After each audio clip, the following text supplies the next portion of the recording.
பரிசுத்தமுள்ள பிதாவை சோதரிக்கிறோம், துதிக்கிறோம். ராஜா தேவாதி தேவனை உமக்கு நன்றி செலுத்துகிறோம்.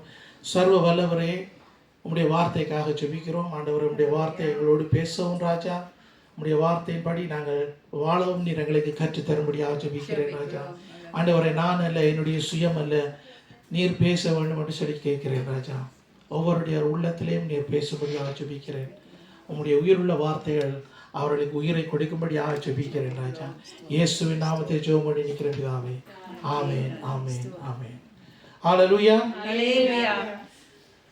பிள்ளைகள் படித்த பாட்டில் எத்தனை பேர் கவனிச்சிங்க? என்ன பாட்டு, என்னத்தை சொல்ல, அந்த என்ன வேர்ட்ஸ் பாவிச்சு நம்ம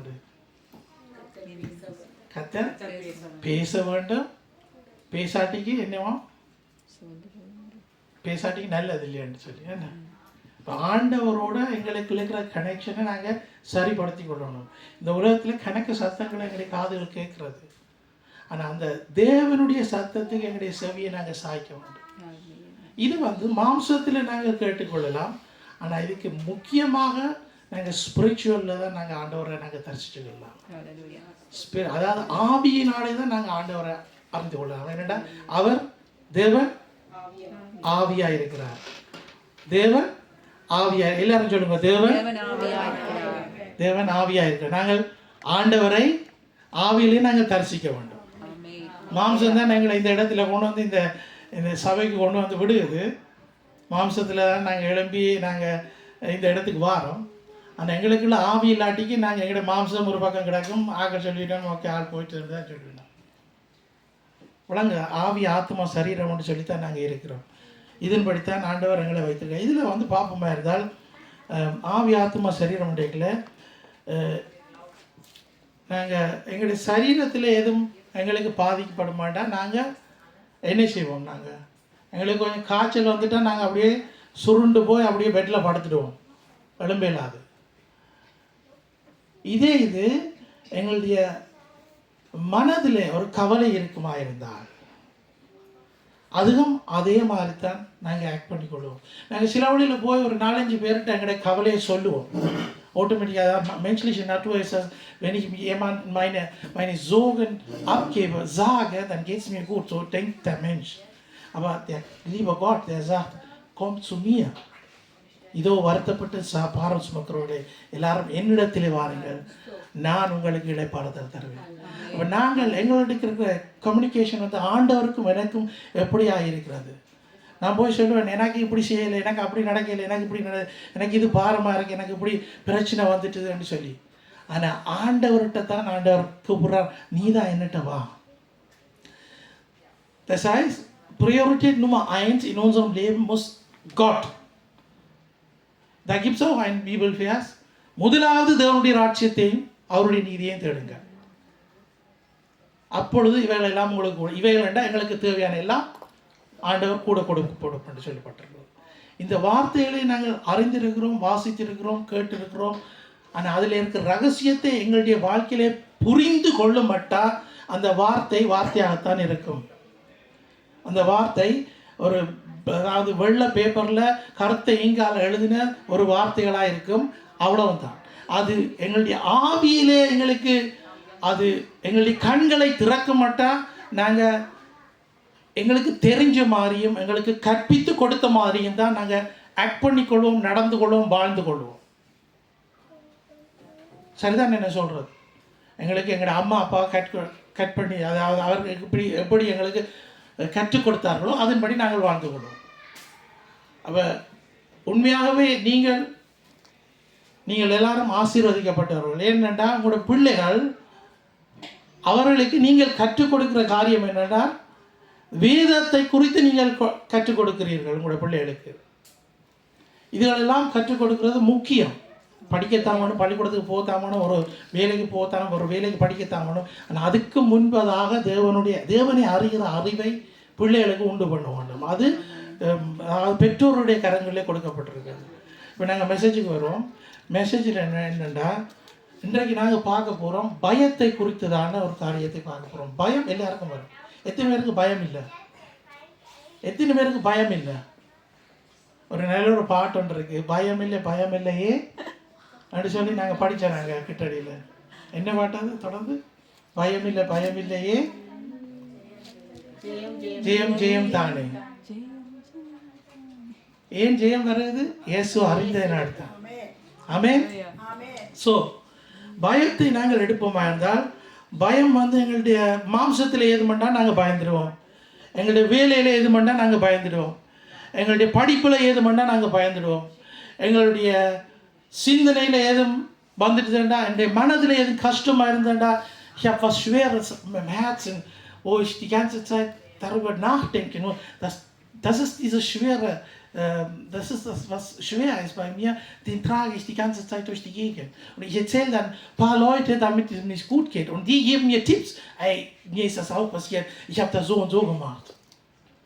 Wenn நாங்கள் போய் எங்களுடைய கவலைகளை மற்றவர்களுக்கு சொல்லும்போது அவர்கள் என்ன செய்வாங்க, எனக்கு இப்படி நடந்தது, அவர் தனக்கு நடந்த மாதிரி சொல்லுவார். அப்போ இனி இப்படி செய்தியாண்டா அப்படி செய்தியாண்டா எல்லாம் சரி வரணும், எல்லாம் சோல்வ் பண்ணிடலாம்னு அவங்க உங்களுக்கு ஐடியா தருவாங்க.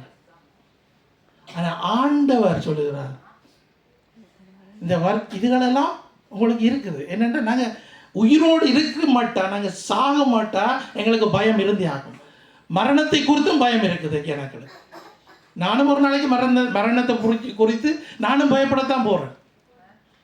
ஆனால் ஆண்டவரிலே என்னுடைய விசுவாசத்தை நான் வைக்க பழகிக்கொள்ளுவேன். ஹல்லேலூயா. லூக்கா 12வது அதிகாரம் 32வது வசனத்தை பார்ப்போம். பயப்படாதே சிறுமந்தையே, உங்களுக்கு ராஜ்யத்தை கொடுக்க உங்கள் பிதா பிரியமாயிருக்கிறார். பயப்படாதே சிறுமந்தையே. ஸோ இதை நாங்கள் எடுத்துக்கொள்ளலாம். எங்களுக்கு நாங்கள் ஒரு சிறுமந்தையாக இருக்கிறோம். எங்களுக்கு ஆண்டவர் இன்றைக்கு கொடுக்குற வசனம் என்னென்று கொடுக்குறார்? பயப்படாதே சிறுமந்தையே. எல்லாரும் சொல்லுங்க, பயப்படாதே சிறுமந்தையே. பாருங்க, இந்த இன்றைக்கு வந்ததுக்கு, இன்றைக்கு நீங்கள் சர்ச்சுக்கு வரையில எத்தனை பேர் இந்த ஞாபகத்தோட இந்த தோட்டோட வந்தீங்களோ தெரியாது. இன்றைக்கு ஆண்டவர் என்னத்தை பேச போறாருன்ற அந்த யோசனையோட நீங்கள் வந்தீங்களோ தெரியாது. ஆனால் நான் அப்படித்தான் நான் உங்களை வழி நடத்துகிறேன். நான் உங்களை அப்படித்தான் நான் ப்ரிப்பேர் பண்ணிக்கல. ஆண்டவரே, ஜனத்துக்கு நீர் என்ன பேச விரும்புகிறீர், என்னோட என்ன பேச விரும்புகிறீர், இதுதான் என்னுடைய ப்ரிப்பேர். இதைத்தான் நான் யோசிச்சு செய்கிறேன். நான் ஜபத்திலையும் பைபிள் வாசிப்பிலையும் பைபிள் தியானத்திலையும் இருந்து ஆண்டவர் கொடுக்குற வார்த்தையை தான் உங்களுக்கு கொடுக்குறேன். ஏதோ நான் ஒரு பேருக்கு நாங்கள் சபை நடத்த இல்லை. பயப்படாதே சிறுமதியை, உங்களுக்கு ராஜ்யத்தை கொடுக்க உங்கள் பிதா பிரியமாயிருக்கிறார். பாருங்கள், ஆண்டவர் எங்களை ஒவ்வொருத்தரையும் நினைத்திருக்கிறார். அதனால தான் நாங்கள் உயிரோடு கூட இருக்கிறோம். நாங்கள் இன்றைக்கு இப்போ படித்த சங்கீதத்தில் சொல்லப்பட்டிருக்கிறது. வாசிங்க எடுத்து சங்கீதம் 71 5வது வசனத்தில் இருக்கலாம்.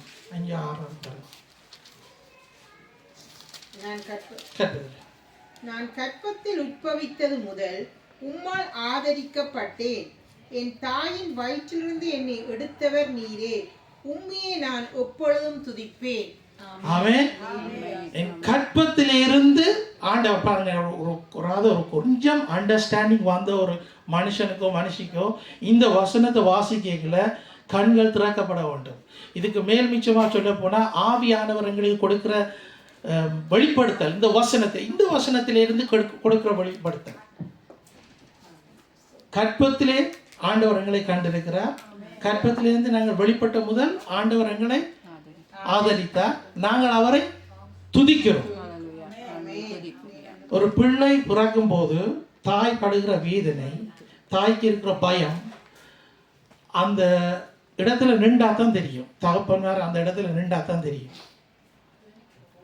லேசாக சொல்லிட்டு போயிடலாம், ஒரு பிள்ளைய பெற்றுட்டு போயிடலாமான்ட்டு. ஆனால் அந்த பிள்ளைய பெருமட்டா தாங்கி 10 மாதம் 9 மாதம் வயிற்றில் சுமந்து பெருமட்டா இந்த தாய்மார் அவர்களுக்கு இருக்கிறதான ஸ்ட்ரகிள்ஸ், அவர்களுக்கு இருக்கிறதான பிரச்சனைகள், படுக்க இயலாது, சாப்பிட இயலாது, பாந்தி வரும், அப்படின்னு கணக்கு இதுகளெல்லாம் தாண்டி வர்றாங்க.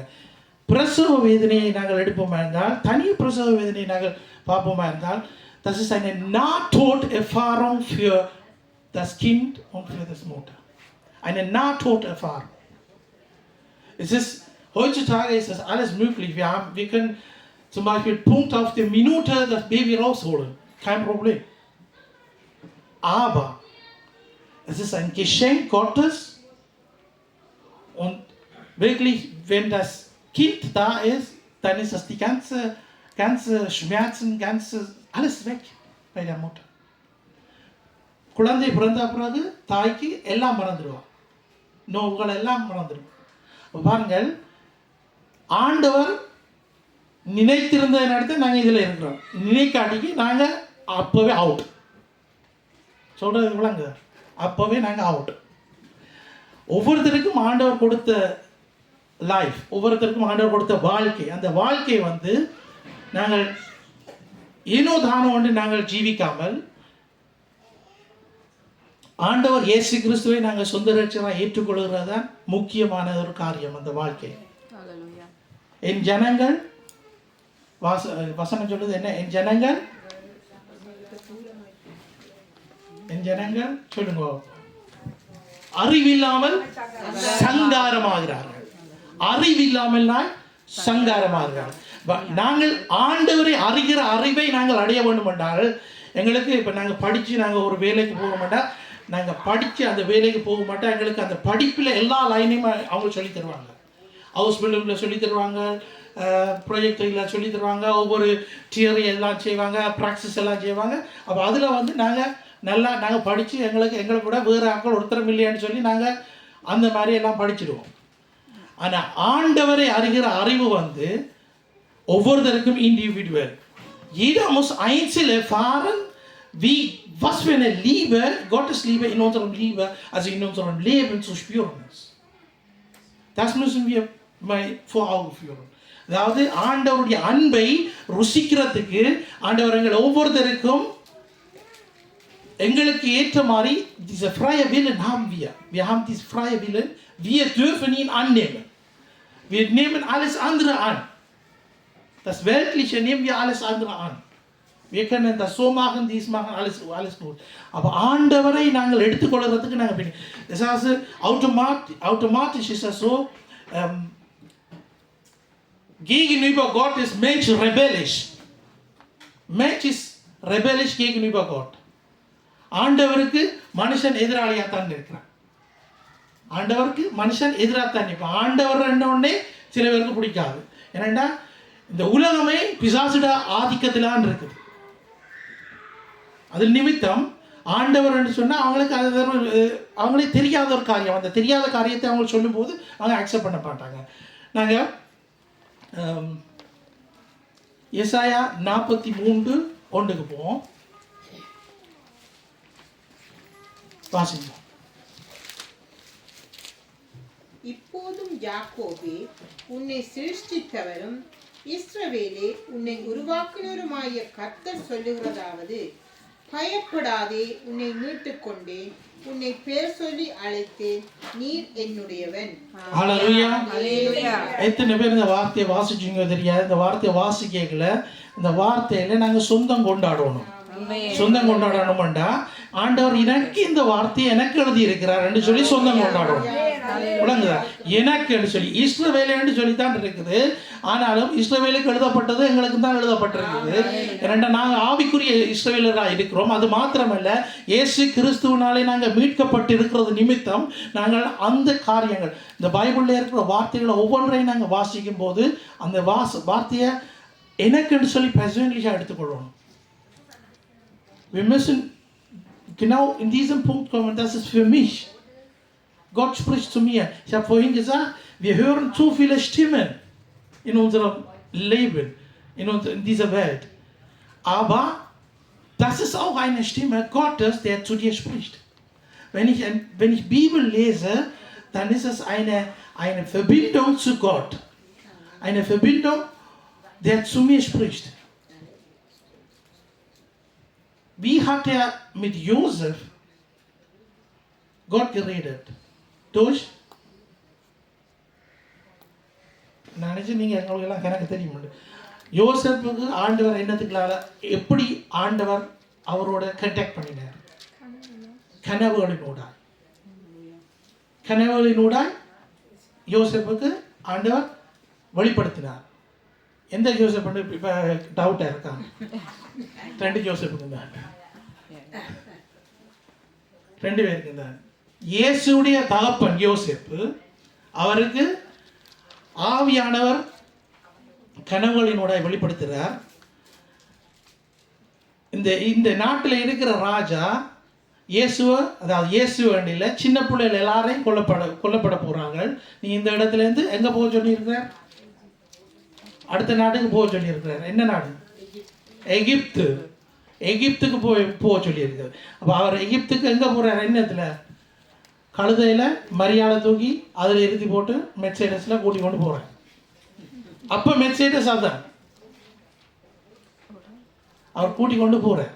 கூட்டிகிட்டு போயிட்டு அங்கே எல்லாம் முடிய திரும்பவும் கனவுல பேசுகிற, கூட்டி கொண்டு திரும்பவும் ஆண்டு.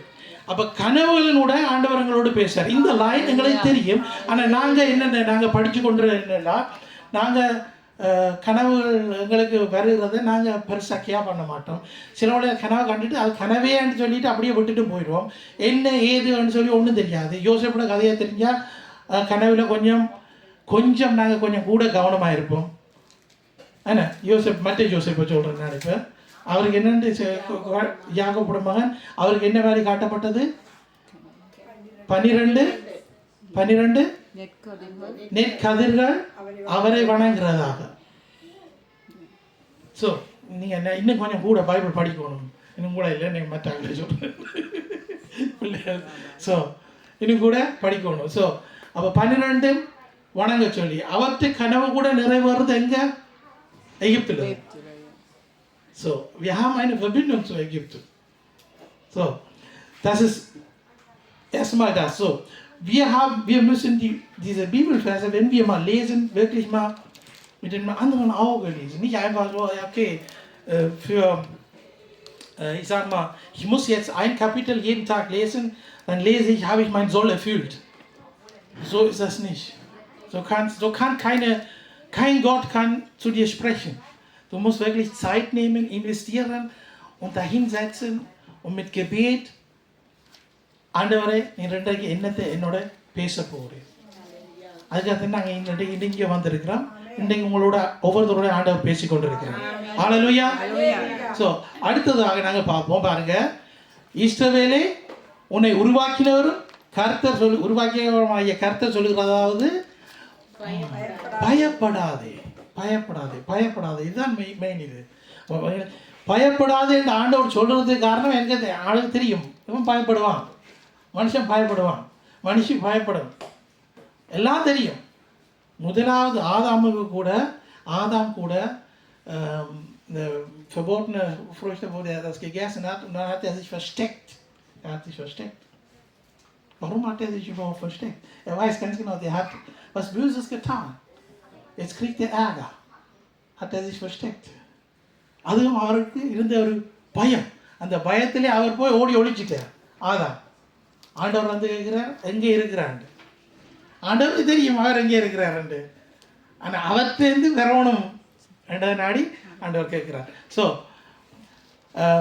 பார்ப்போம். 1 Mose 3 Kapitel 3:10. அதற்கு அவன், நான் தேவரீருடைய சத்தத்தை தோட்டத்திலே கேட்டு நான் நிர்வாணியாய் இருப்பதினால் பயந்து ஒளித்துக் கொண்டேன் என்றார். பயம் அவர்களை பிடிக்கொண்டது. பயத்தினாலே பயமடைகளை எங்களுக்கு என்ன? Angst. So, das ist erstes, was passiert ist. Diese Trennung zwischen Gott und Mensch, angefangen mit Angst. Das war das. So, wenn wir wissen, zum Beispiel, wenn wir நாங்கள் ஒரு பாவம் செய்துட்டோம்னா எங்களுக்கு இருக்கிற மனச்சாட்சி, unser Gewissen redet uns schon vor, du hast schon falsch gemacht. Und dann heißt es, warum willst du noch beten? Aber ஆண்டவர் சொல்லுறார், நீ பாவம் செய்தாலும் உனக்கு மன்னிப்பு உண்டு. அவன் நீ திரும்பவும் ஆண்டவர்கிட்ட போய் மன்னிப்பு கேட்கணும். அதுக்காண்டி நடுவில் பாவம் செய்கிறதும் மன்னிக்கிறது, பாவம் செய்கிறதும் மன்னிக்கிறது, பாவம் செய்கிறதும் மன்னிக்கிறது, இப்படி இருக்கக்கூடாது. அவருடைய ரத்தம் வெளியேற பெற்ற அந்த ரத்தம் சகல பாவங்களையும் சுத்திகரிக்கிறது. ஸோ இப்போ நாங்கள் எங்களுக்கு தெரிஞ்சும் தெரியாமலே நாங்கள் செய்த பாவங்களை ஆண்டவர் மன்னிக்கிறார். அப்போ அதுக்கு நாங்கள் பாவ மன்னிப்பு எடுக்கணும். பாவ மன்னிப்பு எடுத்தால் தான் நாங்கள் இந்த அங்ஸ் தூஷ்டாண்டிலேருந்து நாங்கள் வெளியில் வரலாம். Es gibt Leute, es gibt Kinder, die für alles Angst haben. Morgen ist eine wichtige Klausur, ich habe aber richtig Angst, weil ich habe nicht genug gelernt. Oder நான் வேலைக்கு போகணும், முதல்ல நான் வேலைக்கு போகிறேன், அங்கே என்ன செய்ய போகிறாங்களோ தெரியாது. இப்படி கணக்கு நான் உங்களுக்கு சொல்ல தேவை, எல்லாருக்கும் ஒரு அங்ஸ்ட் இருக்குது, ஏதாவது ஒரு அங்ஸ்ட் இருக்குது. அப்போ இந்த பயங்களெல்லாம் ஆண்டவர் தெரிஞ்சுதான் ஆண்டவர் 365 தரம் எழுதி வச்சிருக்கிற பைபிளில் பயப்படாதே. அப்படி 360. அப்போ ஒரு வருஷத்துக்கு தான் ரெண்டு இல்லை, நாங்கள் வருஷம் சொல்கிறேன், நாளாக சொல்கிறேன் இல்லை, ஒரு மணித்தியாலம் நாங்கள் சொல்லலாம். ஒவ்வொரு நிமிஷம் எப்போ எல்லாம் எங்களை அதாவது எப்போ எல்லாம் நாங்கள் பயத்தோடு இருக்கிறோமோ, எந்த சிச்சுவேஷனில் எங்களுடைய வாழ்க்கையில் நான் பயத்தோடு இருக்கணும், அந்த நேரத்தில் ஆண்டவருடைய வார்த்தை என்னோடு கூட பேசணும். பயப்படாதே, நான் உன்னோடு கூட இருக்கிறேன், திகையாதே, கலங்காதே, நான் உன் தேவன். இப்படியான ஒரு சத்தத்துக்கு நாங்கள் எங்களுடைய செவிகளை நாங்கள் திறக்க வேண்டியதாக இருக்கிறது. அல்லேலூயா. இப்படியாக நாங்கள் படித்துக் கொள்ள வேண்டும். பாருங்கள், Glauben, das Schild des Glaubens ist das. Wir haben in Epheser 6, können wir lesen, 10-17. அதில் சொல்லப்பட்டிருக்கிறது, மாம்சத்தோடும் இரத்தத்தோடும் அல்ல, துரைத்தனங்களோடும் பொல்லாத சேனையும் பிசாசுகளோடும் எங்களுக்கு போராட்டம் என்று சொல்லப்படுது. அதுக்கு பிறகு வருகிற காரியங்களை நாங்கள் பார்ப்போமா இருந்தால், wir sollten ihm, also ich will nur das eine, எனக்கு ஒன்று தான் வேணும், க்ளவுஸ், அதாவது விசுவாசம்னு கேடையது. அதை வாசிங்க, அந்த பகுதியை வாசிங்க.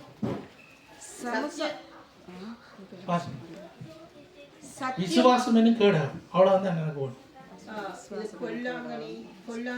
பொல்லாங்கன் எய்யும் அக்கினி அஸ்திரங்களை எல்லாம் அவித்து போடத்தக்கதாய் எல்லாவற்றுக்கும் மேலாக விசுவாசம் என்னும் கேடகத்தை பிடித்துக் கொண்டவர்களாய் நில்லுங்கள். விசுவாசம் என்னும் கேடகம், das ist ein Schild, die früher die Leute, die Krieg gemacht haben, die haben ein Schild. Der Schild, der ist richtig groß, der ist so groß wie dieser Mann. Der nimmt das als Schutzschild, der versteckt sich dahinter. Genauso müssen wir uns verstecken am Glauben des Schildes, wenn der Feind uns angreift. Der kommt in unseren Gedanken rein, der gibt uns Ängste und er sagt, ich habe da irgendwie ein bisschen Schmerzen hier. Kann es sein, dass das mein Herz ist?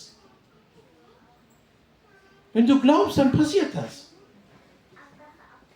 அதாவது எனக்கு இதில் கொஞ்சம் நோவாக இருக்குது. எனக்கு சில வழியில் என் ஹார்ட்டில் எதுவும் பிரச்சனையும். ஸோ இதுக்கு பிறகு மிச்சம் வரும். நாங்கள் என்ன செய்வோம், wir fangen an zu hinterfragen. Dann gehen wir zum Arzt. Der Arzt sagt, ja, du musst zur Kardiologie. Und dann haben wir noch mehr Angst. Dann gehen wir dahin und sagt er, ja, ist jemand bei euch in der Familie erkrankt mit Herzen? Tja, super, haben wir gefunden. Ja, du kriegst auch irgendwann mal Herzinfarkt. Ja klar, jeder wird sterben irgendwann mal. அதாவது நான் டாக்டர்கிட்ட போய் சொன்னோடனே doctor சொல்லுவார், உங்களுக்கு பரம்பரையில் யாருக்காவது இப்படியான வியாதி இருக்குதா, அவர்களுக்கு ஹார்ட் அட்டாக் வந்திருக்கா அன்னொடனே நாங்கள் யோசிச்சுட்டு சில வழியில் இருக்கலாம்டா. சரி, அப்போ சொல்லுவார், ஓகே அதுதான், அப்போ உங்களுக்கும் ஹார்ட் அட்டாக் தான் வேறு, நீங்களும் சாவீங்க. இதுதான் நாங்கள் சரி. அப்போ நாங்கள் எங்களுக்கு கரங்கன் காட்டையும் கொண்டு டாக்டர்கிட்ட போயிட்டு டாக்டர் சொல்கிற முழுக்க நாங்கள் நம்புறது.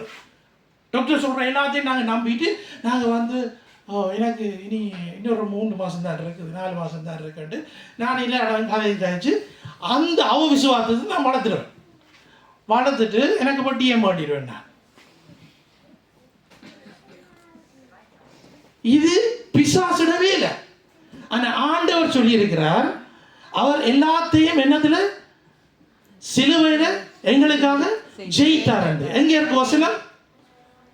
ஏசாயா 53:5 வாசிங்க.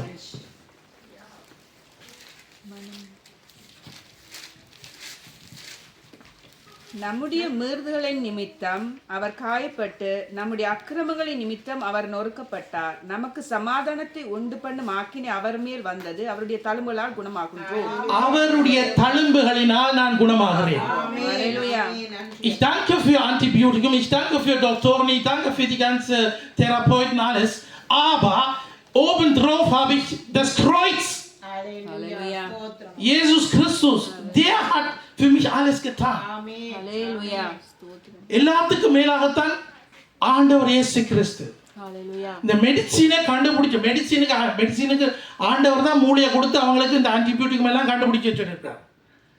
ஆனால் இதுக்கு மேலாகத்தான் ஆண்டவரை நான் வைக்கணும், அவர்கள் தான் விசுவாசம் வைக்கணும்.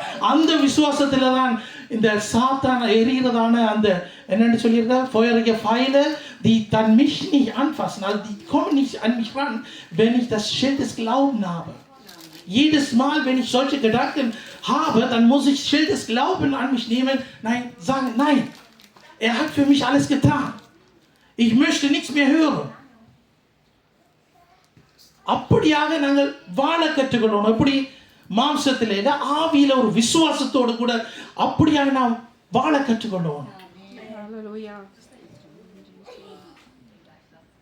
எல்லாருக்கும் வியாதி வர்றது தான், எல்லாரும் இப்படித்தான் நடக்குதுன்னு சொல்லி அப்படி நாங்கள் அந்த zieht euch nicht die Schuhe an, die ganze Leute, die da sagen, jedem passiert das. Ja, wir werden alle sterben, aber Ewigkeit ist für uns versprochen worden von Jesus Christus. நாங்கள் எல்லாரும் மரணத்துக்குள்ளாக நாங்கள் போவோம், ஆனால் எங்களுக்கு நித்திய ஜீவனை ஆண்டவர் எங்களுக்கு தந்திருக்கிறார்.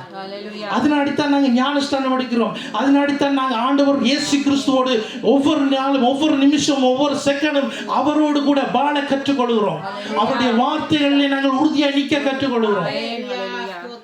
என்னுடைய விசுவாசம் தளர்ந்து போற நேரத்தில் ஆண்டவர் இயேசு கிறிஸ்து எனக்கு தன்னுடைய வார்த்தைகளை தந்து என்னை உயிர்ப்பிக்கிற தேவனாய் இருக்கிறார். இதுதான் என்னுடைய தேவன். பாருங்க, நான் ஏதோ நான் பவர்ஃபுல்லா நின்று நான் இங்க ஊழியம் செய்யறேன் இல்லை, ஆண்டவருடைய வார்த்தைகள் எடுத்துக்கொள்ளும். ஆண்டவருடைய வார்த்தைகள், அவருடைய வார்த்தையில விசுவாசமா இருக்கும். இதுதான் முக்கியம். இந்த உலகம் சொல்லுறது, இந்த உலகத்துக்கு நாங்க ஒத்த வேஷம் தரிக்க வேண்டாம் என்று ரோமர்ல எழுதப்பட்டிருக்கு. நாங்க உலகத்துல தான் இருக்கிறோம், ஆனா 45% வந்து நாங்க உலகத்தோடையும் மிச்சம் ஆண்டவரோடையும் இல்லை, 100% நாங்க ஆண்டவரோட நடக்கிற பிள்ளைகளா இருக்க வேண்டும். எங்களுடைய நம்பிக்கை ஆண்டவர்ல இருக்க வேண்டும். அப்படியாக நாங்கள் வாழ வேண்டும். Schild des Glaubens, das ist sehr wichtig. Jedes Mal, wenn ich, அதாவது எனக்கு எந்த காரியத்திலும் வந்தாலும் அவங்க இன்றைக்கு எல்லாரும் கூட வீட்டை விட்டு அனுப்ப போறாங்க, இந்த நாட்டை விட்டு சிலோனுக்கு அனுப்ப போறாங்கன்னா என்ன செய்வீங்க? எல்லாரும் பயந்துருவீங்க. எங்க போகிறோம், எங்க போயிருக்க போறோம்? ஏதா அதாவது எல்லாரும் இந்த நாட்டில் நாங்கள் எத்தனை பேரோட நாங்கள் பழகிற மண்டங்களே தெரியும். எத்தனையோ பேரை நாங்கள் பழகிருக்கிறோம். ஒவ்வொரு தரம் ஒவ்வொரு நேஷனாலிட்டி ஆக்கள், ஒவ்வொரு தரம் தங்கட நேஷனாலிட்டியை கொண்டு வந்து தாங்க தான் பெஸ்ட் ஆக்கள். நைன் இயேசுஸ் கிறிஸ்து தான் பெஸ்ட். ஒவ்வொருத்தரும் சொல்லுவார், நான் துருக்கியிலேருந்து வந்திருக்கேன், நான் எந்த நாடு தான் சரி, நான் சிலோன்லேருந்து இருக்கேன், எந்த நாடு தான் சரி, ஜெர்மன்காரன் சொல்லுவேன் எந்த நாடு தான் சரி என்று. Das ist alles vergeht. Das vergeht alles. Unter der Sonne ist alles eitel. In பிரசங்கில சொல்லப்பட்டிருக்கிறது என்னண்டு? எல்லாம் மாயை. நான் வரைக்கலே ஒன்றும் கொண்டு இல்லை, போய்க்கலே நான் ஒன்றும் கொண்டு போக போகிறேன் இல்லை. ஆனால் இந்த அங்ஸ்டோடு நாங்கள் வாழுவோமா இருந்தால் டெஃபினெட்லி நாங்கள் தோற்றுருவோம். பயம் எங்களுக்கு இருக்கக்கூடாது, என்னத்துக்கும் பயம் இருக்கக்கூடாது. நாங்கள் போகிற காரியங்கள் எல்லாவற்றும் ஆண்டவருடைய கரத்தில் ஒப்பு கொடுத்துட்டு நாங்கள் போகணும். ஆண்டவரே, தூதர்கள் நீங்கள் எனக்கு கட்டளையிட்டுருங்க, அவங்க எனக்கு முன்பாக போகிறாங்க.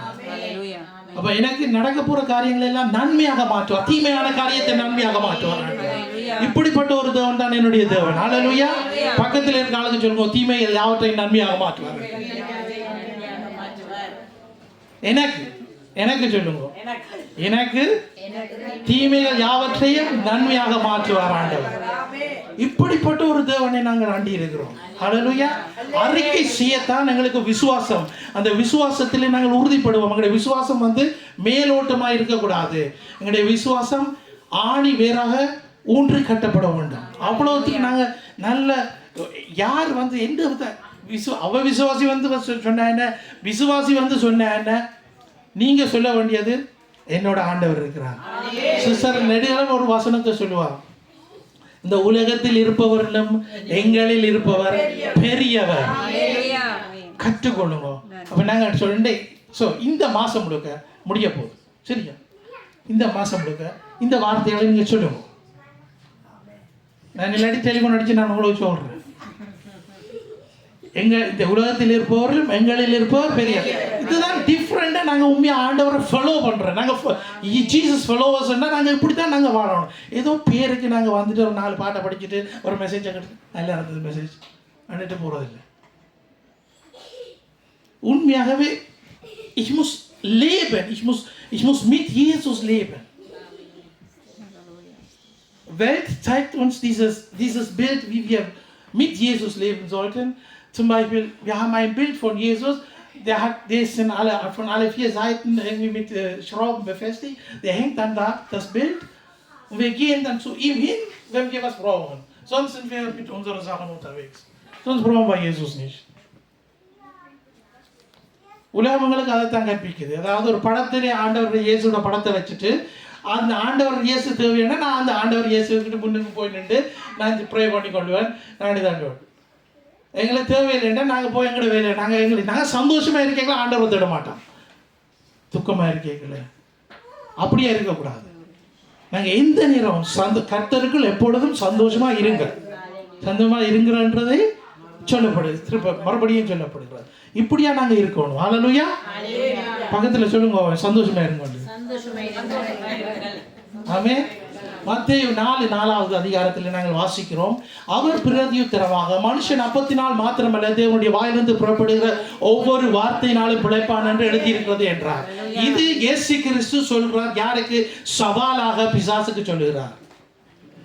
பிசாசு இயேசுவை சோதிக்க போகிற இடத்துல இயேசு கிறிஸ்து சொல்லுகிறார் என்னட்டு, மனுஷன் அப்பத்தினால் மாத்திரமல்ல தேவனுடைய வாயிலிருந்து புறப்படுகிற வார்த்தையினாலே பிழைப்பான் என்று சொல்லி.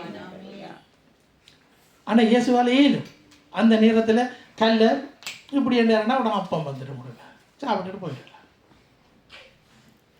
செய்யலாம். ஆனால் பிதாவுடைய காரியத்தை அவர் நிறைவேற்றுறதுக்கு தான் வந்தார். அதை மரண பரியந்தம் அவர் நிறைவேற்றினார். மரண பரியந்தம். அப்போ பாருங்க, நாங்களும் இயேசுவை நாங்கள் பின்பற்ற மாட்டோம். நாங்கள் இயேசுவோடு நாங்கள் எந்த நேரம் இயேசுவோட நாங்கள் கதைக்கிறோம். இப்போ எல்லாரும் ஹண்டியோட தான் கதைக்கிறது, ஹண்டியோட தான் நினைக்கிறது, இல்லாட்டி ஏதாவது ஒரு தேவையில்லாத காரியங்களோட நினைக்கிறது.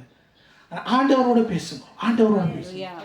எலும்பைகளை ஆண்டவரோட எலும்பினோட ஆண்டவரோட வார்த்தையை பாருங்க. படுக்க போய்க்கலாம் ஆண்டவருடைய வார்த்தையை பாருங்க. நீங்கள் கதைச்சு கொண்டிருக்கீங்களா, திடீர்னு ஆண்டவர் கூட மைண்டில் ஏதாவது ஒன்றா போட்டுருவார் ஒரு வசனத்தை. உடனே ஆண்டவர்கிட்ட ஆண்டவரை அந்த வசனத்துக்கு நன்றி கண்டுட்டு அப்படியா நாங்கள் இதை பண்ணுவோம்.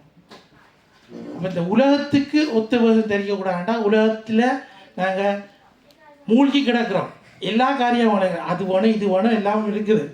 சும்மா சுண்டினோடனே எல்லா ஆப்பும் வந்துடும்.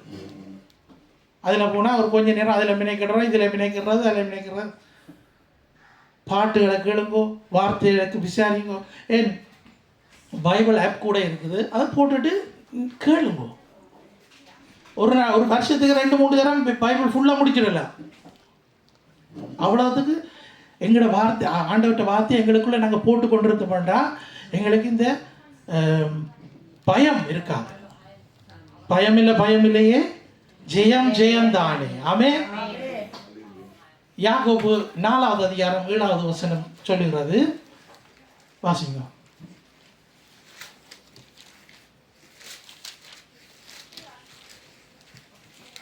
ஆகையால் தேவனுக்கு கீழ்ப்படிந்திருங்கள், பிசாசுக்கு எதிர்த்து நில்லுங்கள், அப்பொழுது அவன் உங்களை விட்டு ஓடி போவான். ஹல்லேலூயா. பிசாசுக்கு எதிர்த்து நிற்கிறது. Dafür brauchen wir eine Waffe brauchen wir. பிசாசுக்கு எதிர்த்து நிற்கிறதுக்கு ஒரு Waffe வேணும். Was ist unsere Waffe? Unsere Waffe ist das Wort Gottes. Halleluja. எபேசியரில் நாங்கள் வாசிக்கிறோம். ஆவியின் அதில் கடைசி பகுதியில் அதில் சொல்லப்பட்டிருக்கு, அது வாசிக்கிறோம். ஆவின் கனி இல்லை, ரட்சணியம் என்னும் தலைச்சீராவையும் தேவ வசனமாகிய ஆவியின் பட்டயம், தேவ வசனமாகிய ஆவியின் பட்டயம் எடுத்துக்கொள்ளுங்கள். தேவ வசனமாகிய ஆவியின் பட்டயம். அப்போ எவ்வளவுக்கு எனக்கு வார்த்தைகள் தெரிஞ்சாதான் நான் அவ்வளவுக்கு நான் அதை ரிப்பீட் பண்ணலாம், அதை நான் திரும்பவும் அறிக்கை செய்யலாம். என்னுடைய பிரச்சனைகளுக்கு மேலாக நான் அறிக்கை பண்ணலாம். என்னுடைய பயங்களுக்கு நேராக நான் அறிக்கை பண்ணலாம். இதுகளெல்லாம் நாங்கள் செய்யணும். இதுகள் செய்தால் தான் நாங்கள் போயினால கொஞ்சம் போவோம். எப்பயாவது ஒரு நாளைக்கு கொஞ்சம் பிரச்சனையாக வந்துடும். ஆண்டவரே என்று திரும்பவும் நாங்கள் சங்கீதத்தில் கணக்கு பார்க்கலாம். சங்கீதத்தில் கிண இடங்களில் திரும்பவும் ஆண்டவரை போய் நாங்கள் கெஞ்சுறது. ஆண்டவரை போய் நாங்கள் அவர்கிட்ட நாங்கள் கெஞ்சி அழுது, ஆண்டவரே என்னை கைவிட்டுடாதையும். தாவீது அழுதது போல நாங்கள் போய் அழுவோம். தாவீதும் கூட பாருங்க, கோலியாத்தும் தாவீதுட அந்த காரியத்தை குறித்து நாங்கள் சிந்திப்போமா இருந்தால் அதில் நாங்கள் கற்றுக்கொள்ளுறது கணக்கே இருக்குது. இந்த பெரிய ஒரு ராட்சதனை ஒரு சின்ன பையன் தாவீது போய் என்ன பயம் இல்லாமல் முடிச்சுட்டு வந்தாச்சு. ஏனெண்டா அவருக்கு மேலேருந்து அபிஷேகம். இது நாங்கள் கண்ணால் பார்க்கல, நாங்கள் சிந்தனையில் நாங்கள் யோசிச்சு பார்க்கலாம் தானே. நாங்கள் அவர்கிட்ட தலை அங்கே இருக்கண்டா, இங்கே இருக்கிற ஒரு சின்ன படியன் அங்கே போய் 5 கல் தான், வேறு ஒன்றும் இல்லை. அவர் வச்சிருக்கிறவான் இவரில் மக பெருசு, அவர் வச்சிருந்தவான் இவரில் மக பெருசு.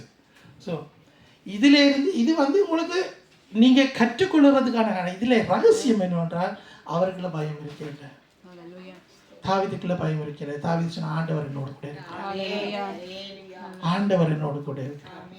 அந்த தாவீது கூட எல்லாவற்றையும் வென்று வரையணும்டா நாங்கள் எல்லாவற்றையும் மேற்கொள்ளலாம். எத்தனை பேர் விசுவாசிக்கிறீங்க? எங்களுக்கு பிரச்சனைகள் வருமா? வரும். வெல்லுவோமா? வெல்லுவோம். ஆமே. எங்களுக்கு பிரச்சனைகள் வரும், பிரச்சனைகள் வரும். நாங்கள் இந்த பூமியில் உயிரோடு இருக்க மாட்டோம். எங்களுக்கு பிரச்சனைகள் வரும். எங்களுக்கு 2 அடி விழுந்தேன்னா நோகும். இதுகளெல்லாம் நடக்கும். ஆனாலும் ஆண்டவர் எங்களோடு கூட இருக்கிறார். ஆமே. அதை நாங்கள் மறந்துடக்கூடாது. இதில் சொல்லி இருக்குது பாருங்க, பிசாசை நாங்கள் எதிர்த்து நிற்கிறேன்டா பிசாசு போன்னு சொல்லுறையில பிசாசை நாங்கள் கடிந்து ஜெபிக்கணும். அதுக்கும் ஒரு எக்ஸ்பீரியன்ஸ், அதுக்கும் ஒரு வழி எங்களுக்கு அமைக்கப்பட்டிருக்கு. அதுக்குள்ளேயும் நாங்கள் வளருவோம். இப்போ ஒரு போலீஸை எடுத்துக்கொள்வோம். ஒரு போலீஸ் போய் நடு ரோட்டில் வர்ற காரை நிப்பாட்டினா உடனே கார் நிற்குமே. என்ன போலீஸ் யூனிஃபார்ம் போடாமல் இதை போய் நின்று காரை நிப்பாட்டினா நிற்குமோ? நிற்காது. அப்போ நீங்கள் என்ன செய்யணும்? இயேசுவை நீங்கள் தெரிஞ்சு கொள்ளணும். இயேசுவை நீங்கள் தெரிஞ்சு கொண்டுட்டு பிசாசை எடுத்துட்டு நிற்கணும். எபேசியர் 6:10-11 மட்டும் அதுகளை பாடமாக்கி கொடுங்க. இதுதான் அதாவது சர்வாங்க அந்த ஆயுதங்களை நாங்கள் கற்றுக்கணும். எங்களுக்கு ஒரு ஹெல்மெட் கொடுக்கப்பட்டிருக்கிறது, ஒரு ஷீல்ட் கொடுக்கப்பட்டிருக்கிறது.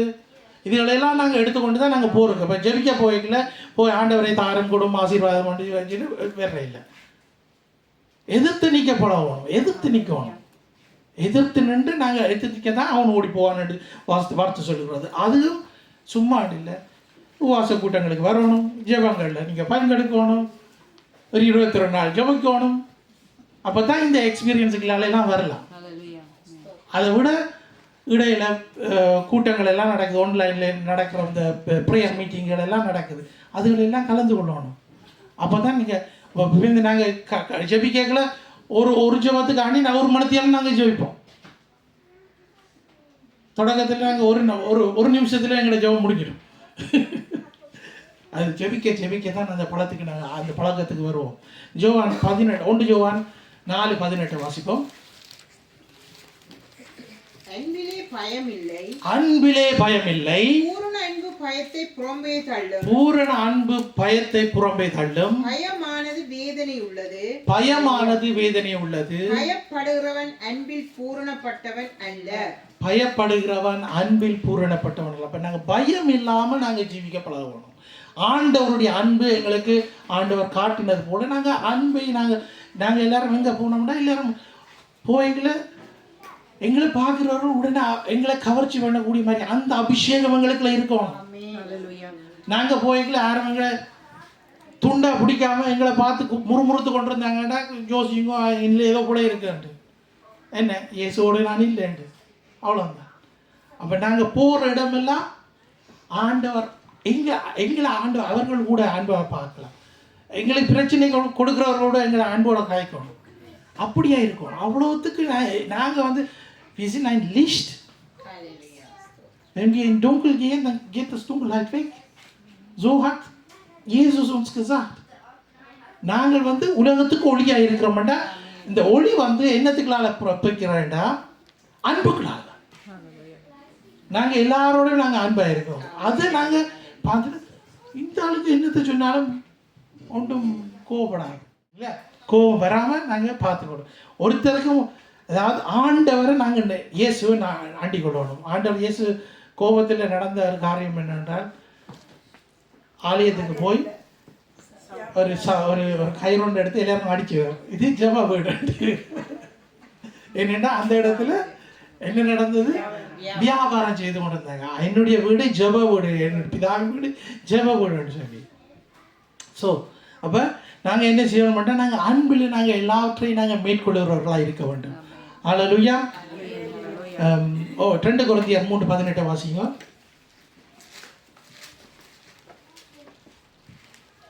நாம் எல்லாரும் திறந்த முகமாய் கர்த்தருடைய மகிமையை கண்ணாடியிலே காண்கிறது போல கண்டு ஆவியாயிருக்கிற கர்த்தரால் அந்த சாயலாகத்தானே மகிமையின் மேல் மகிமை அடைந்து மறுரூபப்படுகிறோம். ஆமென். ஹல்லேலூயா. நாங்கள் ஆவியாய்த்தான் நாங்கள் மறுரூபப்படுகிறோம். நாங்கள் மாம்சத்தில் நாங்கள் மறுரூபப்படல, ஆவியிலே நாங்கள் மறுரூபப்பட்டு தேவனிலே மகிமையிலுமே மகிமை அடைகிறோம். அப்போ நாங்கள் வந்து எங்களுடைய மாம்சமும் ரத்தமும் நாங்கள் பரலோகத்துக்கு போக போகிறோம் இல்லை, எங்களுடைய ஆவி தான் ஆண்டவரிடத்தில் போகிறோம். அது நிமித்தம் நாங்கள் எங்களுடைய அதாவது நாங்கள் பைபிள் ஸ்கூலில் படிக்கல கேர் ஆஃப் சோல்னு சொல்லி ஒரு சப்ஜெக்ட் இருந்தது. அதில் வந்து எங்களுடைய ஆத்மாவை நாங்கள் காத்துக்கொள்கிறத விட மற்றவர்களோட ஆத்மாவையும் காத்துக்கொள்ளணும். சரியா? அப்போ இந்த கேர் ஆஃப் சோலை நாங்கள் பார்ப்போம். அந்த எல்லாருக்கும் தெரிஞ்சது தான், என் ஆத்மாவே என் முழு உள்ளமே என் ஆத்மாவே அவர் செய்த அப்படியே தொடர்ந்து மிச்சத்தையும் சொல்லி தண்ணுவோம். மிச்சம் முடிய மாட்டா சொல்லுவோம். அதை என் அக்கிரங்களை எல்லாம் மன்னித்து நோய்களை எல்லாம் குணமாக்கி எல்லாம் வாய்ப்பாடமா நல்லா சொல்லுவோம். ஆனா அதுல இருக்கிற ரகசியத்தை என்னுடைய வாழ்க்கையில நான் எடுத்துக்கொள்ளுவேன். என்னுடைய வாழ்க்கையில எடுத்துக்கொள்ளும். நான் என்னுடைய ஆத்மாவுக்கு நான் கட்டளை என் மாம்சத்துக்கு சடம் மாம்சத்துக்கு நீ சத்தம் போடாம இரு. ஒரு பக்கம் மாம்சத்தை நாங்க ஒடுக்கித்தான் உபவாசம் இருக்கிறோம். உபவாசம் மண்டேக்கில் இப்போ எல்லாரும் உபவாச காலத்தில், அதாவது இந்த ஏப்ரல் அந்த டைமில் வந்து உபவாசம் இருக்கிறாங்க. உலகத்தில் இருக்கிறாங்க உபவாசம் இருக்கிற மாதிரி குறையா சொல்லல, அவங்களுக்கு தெரியாத நாடி அவங்க அப்படியே செய்து விட்றாங்க. ஒருத்தர் சொல்லுவாங்க வந்து நான் இந்த 40 நாளும் நான் ட்ரிங்க் பாவிக்க மாட்டேன், 40 நாளும் நான் சிகரெட் பாவிக்க மாட்டேன், 40 நாள் நான் ஸ்வீட்ஸ் எடுக்க மாட்டேன், 40 நாள் நான் இறைச்சி சாப்பிட மாட்டேன். இதான இவங்கட உபவாசம். ஆனால் உண்மையாக உபவாசம் இருக்கிறத பற்றி கணக்கே இருக்குது பைபிளில். தானியேல் உபவாசத்தை பற்றி இருக்குது, மரக்கறி சாப்பிட்றாங்க. இன்னொரு உபவாசம் இருக்குது, சத்தம் போடாமல் வாய மூடி கொண்டு இருக்கிற உபவாசம். வீண் கதைகள் கதைக்காம மௌன உபவாசம். ஃபுல் ட்ரையாக இருக்கிற, தண்ணி கூட குடிக்காமல் இருக்கிற உபவாசம் இருக்கு. தண்ணி குடிக்காம இருக்கு. சில பேர் எச்சில கூட விழுங்க மாட்டாங்க, அப்படிப்பட்ட உபவாசம் இருக்கு. இதுகளெல்லாம் எங்களுடைய மாம்சத்தை ஒருத்து எங்களுடைய ஆவியை தேவனுக்கு முன்பாக நாங்கள் கொண்டு வருகிறோம். கொண்டு வரையில் ஆண்டவர் எங்களுடைய ஆவியை உண்மையாகவே அந்த ஆவியில் ஆண்டவரை நாங்கள் தரிசிக்கிறதுக்கு எங்களுக்கு ஒரு வழி திறக்கப்படுகிறது. இப்படியாக கணக்கு உபவாசம் இருக்கு. உங்களுக்கு பிரியமானதை நீங்கள் எடுத்துக்கொள்ளுங்க. எடுத்துக்கொண்டு சீஷர்களிடத்துல வந்து கேட்குறாங்க, இல்லை இயேசு இடத்துல வந்து கேட்குறாங்க, உங்களோட சீஷர்கள் ஏன் உபவாசம் செய்யலைன்னு சொல்லி. அப்போ ஆண்டவர் மணவாளன் இருக்கும்போது அவர்கள் ஏன் உபவாசம் செய்ய வேணும், அவர்கள் எடுத்துக்கொள்ளப்படுற நாள் வரும், அந்த நேரத்தில் செய்வோம். அப்போ நாங்கள் வந்து ஒரு நாளைக்கு நாங்கள் 3 தரம் 4 தரம் கண்ட நேரம் எங்களுக்கு எங்கள்ட வாய்க்கு ருசிக்கிற மாதிரி அந்த மாதிரி சாப்பிட்டு கொண்டு திரும்பி நாங்கள் அதுகளெல்லாம் நாங்கள் ஒரு பக்கம் வச்சுட்டு மாதத்தில் ஒருக்கா தண்ணும் ஆண்டவர்கிட்ட நாங்கள் உபவாசம் கனநேரம் இல்லை, ஒரு 3 மணி 4 மணித்தியாலும் நாங்கள் அதுக்காண்டி அந்த 3-4 மணித்தியாலம் வந்துட்டு விடிய எழும்பினதுலேருந்து நெட்ஃப்ளிக்ஸ் எல்லாம் பார்த்துட்டு வந்து சர்ச்சுக்கு வர்றே இல்லை. விடிய எழும்பினதுலேருந்து கண் மூடி அங்கே கண்ணு திறந்துட்டு ஜபம், வேத வார்த்தை, தேவையில்லாத கதைகள் கதைக்கக்கூடாது, யாரும் கதைச்சா சத்தம் போடாமல் இருங்கன்னு சொல்ல முடியும். அதுக்கு பிறகு வந்து உபவாசம் இருந்து இங்கே சபையில் உபவாசம் இருந்து மிச்சம் எல்லாம் முடிச்சுட்டு போவோம். அது முடித்த பிறகு இந்த திருப்ப தொடங்குற இல்லை பழைய இதுக்குள்ள. அப்போ பாருங்க, எங்களை நாங்கள் எவ்வளோத்துக்கு நாங்கள் பரிசுத்தமாக காத்துக்கொள்ளணும், எங்களுடைய பரிசுத்தை நாங்கள் காத்துக்கொள்ளணும். பரிசுத்தமாக நடிச்சுட்டு போயிடலாம், சிம்பிள். பரிசுத்தமாக நான் நடிச்சுட்டு போயிடலாம், ஆனால் பரிசுத்தமாக நான் வாழுறது தான் முக்கியம். அல்லேலூயா. நாங்கள் விழித்திருக்கணும். நாங்கள் விழித்திருந்து ஆண்டவரோட வார்த்தையில் நாங்கள் கவனமாக இருப்போம். உபாகமம் 6வது அதிகாரம் 6வது 7வது வசனங்கள் சொல்கிறது, இன்று நான் உனக்கு கட்டளையிடுகிற இந்த வார்த்தைகளை உன் இருதயத்திலே இருக்க கடவது, நீ அவைகளை உன் பிள்ளைகளுக்கு கருத்தாய் போதித்து நீ உன் வீட்டிலே உட்கார்ந்து இருக்கிற போதும், வழியில் நடக்கிற போதும், படுத்துக் கொள்ளுகிற போதும், எழுந்திருக்கிற போதும் அவைகளை குறித்து பேசு. அப்ப எல்லாரும் பிள்ளைகளுக்கு பேச வேண்டியது என்ன? இந்த பரிசுத்த வேதாகமத்தை பற்றி. ஆண்டவர் இப்படி சொல்லி இருக்கிறார், ஆண்டவர் அப்படி சொல்லி இருக்கிறார், இதை கேளுங்கோ, இதை வாசியுங்கோ. வாசிச்சிட்டியா? Ich kann davon ein Lied singen. Ich bin tagtäglich mit meinen Kindern zugange. திரும்பவுமாக நாங்கள் வார்த்தையில நாங்கள் வாசிக்கணும். வாசிச்சா தான் அதில் அந்த பரிசுத்தம் இருக்கிற பரிசுத்தவங்களுக்கு. இப்போ நான் செய்யாத காரியத்தை நான் உங்கள்கிட்ட எதிர்பார்க்கல, நான் ஆண்டவர் எதிர்பார்க்குறேன், ஆண்டவர் உங்கள்கிட்ட எதிர்பார்க்குறேன். ஸோ அதன்படி நாங்கள் வாழ கற்றுக்கொள்வோம். இன்றைக்கு கொடுத்த மெசேஜில் எல்லா வார்த்தைகளும் உங்களோட பேசிச்சு எனக்கு, நான் விசுவாசிக்கிறேன். ஆமென். நான் கடைசியாக நாங்கள் ஒரு வசனத்தை பார்ப்போம். 2 தீமோத்தேயு, தேவன் நமக்கு எல்லாரும் சொல்லுங்க, தேவன் நமக்கு பயமுள்ள ஆவியை கொடாமல் பலமும் அன்பும் தெளிந்த புத்தியும் உள்ள ஆவியை கொடுத்திருக்கிறார். எத்தனை பேர் விசுவாசிக்கிறீங்க? அல்லேலூயா. அப்ப ஆண்டவர் எங்களுக்கு என்ன ஆவியை கொடுத்திருக்கிறார்? பலமும் அன்பும் தெளிந்த புத்தியும் உள்ள ஆவியை ஆண்டவர் கொடுத்திருக்கிறார். இந்த பரிசுத்த ஆவியானவரை அவரை நாங்கள் கட்டி பிடிச்சு கொள்ளணும். அவர் தான் எங்களுடைய கைட், எங்களுடைய லைஃபுக்கு அவர் தான் கைட் பண்ணுறார். அவர் தான் எங்களை எல்லாத்துக்குள்ளாரையும் கூட்டிகிட்டு போவார். ஸோ இந்த வார்த்தையை பாடமாக்கி கொடுங்கோ, தினமும் இந்த வார்த்தையை சொல்லிக் கொடுங்கோ. அதன்படி ஆண்டவர் எங்களை தன்னுடைய கையை பிடிச்சி வா எனக்கு பின்னாலே கூட்டிகிட்டு போவார். ஆமென். தேவனுக்கு மகிமை உண்டாதாக. நாங்கள் எழுந்து நின்று நாங்கள் ஜெபம் செய்வோம். பயங்கள் போக வேண்டும், எங்களுக்கு இருக்க பிரச்சனைகள் நீங்க வேண்டும். இது எல்லாத்தையும் நாங்கள் சொல்லி எனக்கு தெரியும் உங்களுடைய பிள்ளைகளை குறித்து உங்களுக்கு பயம் இருக்குது, உங்களுடைய பிள்ளைகளுடைய எதிர்காலத்தை குறித்து பயம் இருக்குது, இன்னுமாக எங்களுடைய கெசுண்டைட்டை குறித்து எங்களுக்கு பயம் இருக்குது, இன்னும் கணக்கு எங்களுடைய வீட்டு வேலைகள் தேவைகள் அதுகளை பற்றி பயம் இருக்குது. எல்லாவற்றையும் நாங்கள் ஆண்டவரோட கரத்தில் ஒப்பு கொடுப்போம். என்னடா ஆண்டவர் சொல்லியிருக்கிறார், இதோ வருத்தப்பட்டு பாரம் சுமக்கிறவர்களே எல்லாரும் என்னிடத்தில் வாருங்கள். எல்லாரும் வாயிலை திறந்து உங்களுக்கு இருக்க பயத்தை பக்கத்தில் நிற்கிறாங்களா கே பண்ணாதீங்க. நானும் ஆண்டவர் எனக்கு இருக்கிற பயத்தை ஆண்டவரிடத்தில் வெளிப்படுத்தும். ஆண்டவரே, இதை நான் உமக்கு முன்பாக வச்சிருக்கிறேன், எனக்கு பயமே இல்லை. நாங்கள் ஜெபம் பண்ணுவோம். பரிசுத்தரை உம்மை சோதரிக்கிறோம், துதிக்கிறோம் ராஜா. தேவாதி தேவனே, உமக்கு நன்றி செலுத்துகிறோம். ஆண்டவரே, நீர் எங்களுக்கு பலமுள்ள ஆவியை தந்ததுக்காக நன்றி செலுத்துகிறோம். ஆண்டவரே, நீர் எங்களுக்கு பலமுள்ள ஆவியை தந்ததுக்காக நன்றி செலுத்துகிறோம். சர்வ வல்லவரை இந்த வேளையிலும் சுவாமி, ஆண்டவரே, இந்த கூடாரத்துக்களை நிற்கிற ஒவ்வொருத்தரோடு நான் ஜெபிக்கிறேன் ராஜா. ஆண்டவரே, அவர்களுக்கு இருக்கிறதான பயங்களை இயேசுவின் நாமத்தினாலே எடுத்து போடும்படியா ஜெபிக்கிறேன் ராஜா. ஆண்டவரே, பிள்ளைகளை குறித்து இருக்கிறதான பயங்கள் இயேசுவின் நாமத்தினாலே நீங்குவதாக. ஆண்டவரே, அவர்களுடைய ஆண்டவரே சுகத்தை குறித்து, ஆண்டவரே பலத்தை குறித்து, ஆண்டவரே இருக்கிறதான பயங்களை இயேசுவின் நாமத்தினாலே எடுத்து போடுவீராக சுவாமி. கர்த்தாவே, உம்முடைய கரத்திலே பிள்ளைகளை ஒப்பு கொடுக்கிறோம் சுவாமி. ஆண்டவரே, ஒவ்வொருத்தரையும் ஆண்டவரை முதியவர்களை ஒப்பு கொடுக்கிறோம். ஆண்டவரை சிறியவர்கள் தொடக்கம் பெரியவர்கள் வரை ஆண்டவரை உம்முடைய இரத்தத்தினாலே மூடி நீர் பாதுகாத்துக் கொள்ளும்படியாக ஜெபிக்கிறோம் ராஜா. ஆண்டவரை, நீர் சிந்தின இரத்தம் இவர்களுக்காக பரிந்து பேசும்படியாக ஜெபிக்கிறேன் ராஜா. இயேசுவின் நாமத்தினாலே நான் ஜெபிக்கிறேன். ஆண்டவரை, மரித்து உயிர் தெழுந்த இயேசுவின் நாமத்தினாலே நான் ஜெபிக்கிறேன் ராஜா. ஆண்டவரை, ஒவ்வொருவருடைய பயங்களையும் இவர்களை விட்டு அகற்றி போகும்படியாக ஜெபிக்கிறோம் ராஜா. ஆண்டவரை, சமாதானத்தை, சந்தோஷத்தை, மன மகிழ்ச்சியை நீ கொடுக்கும்படியாக ஜெபிக்கிறேன் ஜெபிக்கிறேன் ராஜா. ஆண்டவரே இயேசு கிறிஸ்துவை நீர் வருகிற போது ஆண்டவரே நீர் ஒவ்வொரு இடத்திலும் நீர் சொல்லி இருக்கிறீர் உங்களுக்கு சமாதானம் உண்டாவதாக என்று சொல்லபடி ஆண்டவரே இந்த குடும்பத்துக்கு ஆண்டவரே ஒவ்வொருவருக்கும் ராஜா ஆண்டவரே சமாதானம் உண்டாகும்படியாக ஜெபிக்கிறேன் ராஜா. ஆண்டவரே இவர்களை நீர் காத்து வழி நடத்தும். ஆண்டவரே இவர்களுடைய வழிகளிலே ஆண்டவரை தூதர்களை கட்டளையிட்டு பாதுகாத்துக் கொள்ளும். ஆண்டவரை பிள்ளைகளை உம்முடைய கரத்திலே ஒப்புக் கொடுக்கிறோம். ஆண்டவரை பயங்கள் இவர்களை விட்டு அகற்று போகும்படியாக கட்டளை கொடுக்கிறேன். இயேசுவின் நாமத்தினாலே நான் கட்டளை கொடுக்கிறேன் சுவாமி. சர்வ வல்லவரை உம்மை ஸ்தோத்திரிக்கிறோம், துதிக்கிறோம் ராஜா. நன்றியோடு உம்மை ஸ்தோத்திரிக்கிறோம் ராஜா. ஆண்டவரை எதிர்காலத்தை குறித்து இருக்கிற பயம் இயேசுவின் நாமத்தினாலே அகன்று போகும்படியாக கட்டளை கொடுக்கிறேன் ராஜா. இயேசுவின் நாமத்தினாலே நான் கட்டளை கொடுக்கிறேன் ராஜா. ஆண்டவரை உமால் ஆகாதது ஒன்றுமில்லை. நீர் சொல்லாகும், நீர் கட்டளையிட நீக்கும் ராஜா.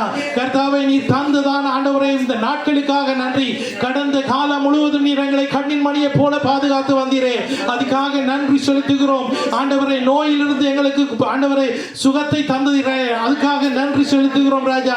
ஆண்டவரை நாங்கள் பலவீனமான போது ஆண்டவரை உம்முடைய பலத்தை நீர் எங்களுக்கு தந்தீரே, நன்றி செலுத்துகிறோம் ராஜா.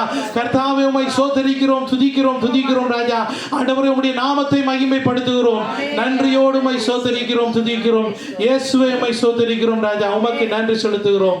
ஹல்லேலூயா. ஸ்தோத்திரம். ஜோர்ஜ் பிரதர் நீங்க முன்னுக்கு வாங்க. ஸ்தோத்திரம். சின்ன பிள்ளைகள் எல்லாரும் முன்னுக்கு வாங்க. ஹல்லேலூயா. சின்ன பிள்ளைகள் எல்லாரும் முன்னுக்கு வாங்க.